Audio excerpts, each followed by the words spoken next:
Rəqəmsal İnkişaf və Nəqliyyat naziri Rəşad Nəbiyev və Azərbaycan Dəmir Yolları Qapalı Səhmdar Cəmiyyətinin sədri Rövşən Rüstəmov dövlətimizin başçısına və birinci xanıma görülmüş işlər barədə məlumat verdilər.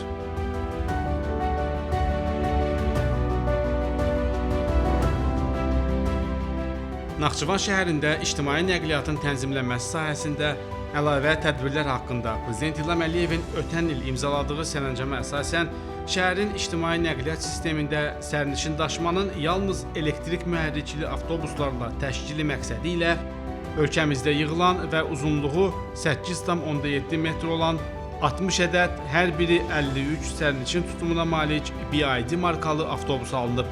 Enerji doldurma cihazları quraşdırılıb. Avtobuslara xidmət göstərilməsi üçün depo infrastrukturu təkmilləşdirilib. Hərəkətin idarə olunması üçün rəqəmsal dispetçer və monitorinq sistemi quraşdırılıb.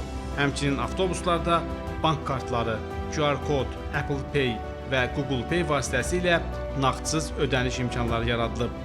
Bu layihənin icrası ilə Naxçıvan şəhərində 9 marşrut xətti üzrə il ərzində 4,5 milyon sərnişinə yüksək səviyyədə xidmət göstərilə bilər.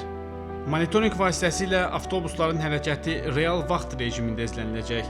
Bu da sərnişinlərin təhlükəsiz və fasiləsiz daşınmasına nəzarəti təmin edəcək.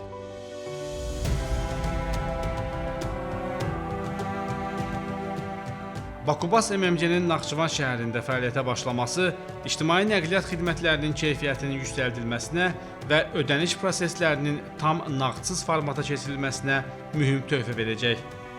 3 hektara yaxın ərazisi olan depoda zəruri infrastruktur yaradılıb.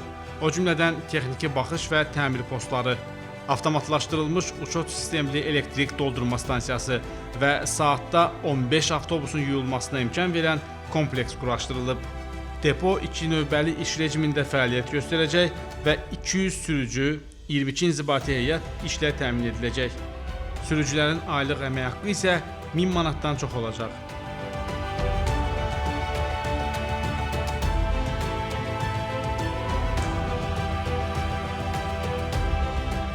Prezident İlham Əliyevə Zəngəzur dəhlizi üzrə dəmir yollarının tikintisi layihələri barədə məlumat verildi. Bildirildi ki, bu layihələr yekunlaşdıqdan sonra buraxılış qabiliyyəti illik 15 milyon ton nəzərdə tutulur.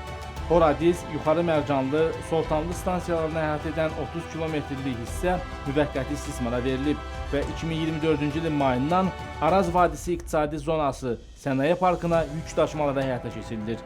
Bu günədək həmin istiqamət üzrə ümumilikdə 43 min ton yük daşınıb.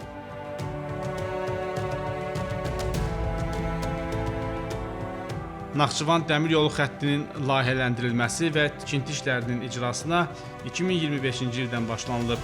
Hazırda xəttin uzunluğu 188 kilometrdir. Yeni layihəyə əsasən isə bu göstərici 194,2 kilometr təşkil edəcək. 10 stansiyanın və 3 sərnişin dayanacağı platformasının yenidən qurulması nəzərdə tutulur. Hazırda Naxçıvan Dəmir Yolu xəttinin Salam Məlik stansiyasından Ermənistanla dövlət sərhədinədək olan 7 kilometrlik hissəsi üzrə layihələndirmə işləri tamamlanıb və tikinti işlərinə başlanılıb. Ərazidə mühəndislik, həmçinin infrastrukturun yaradılması üzrə işlərin bir qismi yekunlaşıb, digər hissəsi isə davam edir. Əraziyə hazırda 7 kilometrlik rels və 7000 ədəd şpal daşınıb.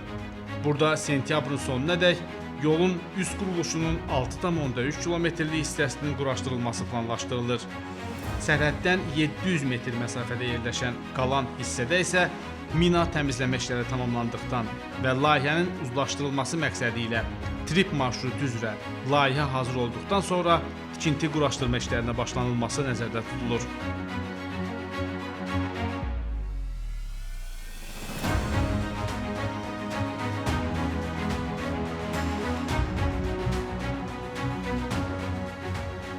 Eyni zamanda Sədərə stansiyasından Türkiyə ilə dövlət sərhədinədək olan hissənin gələcəkdə Türkiyə tərəfindən icra olunan Qars-İğdır Dilucu dəmir yolu layihəsi ilə texniki və layihə baxımından uyğunlaşdırılması planlaşdırılır.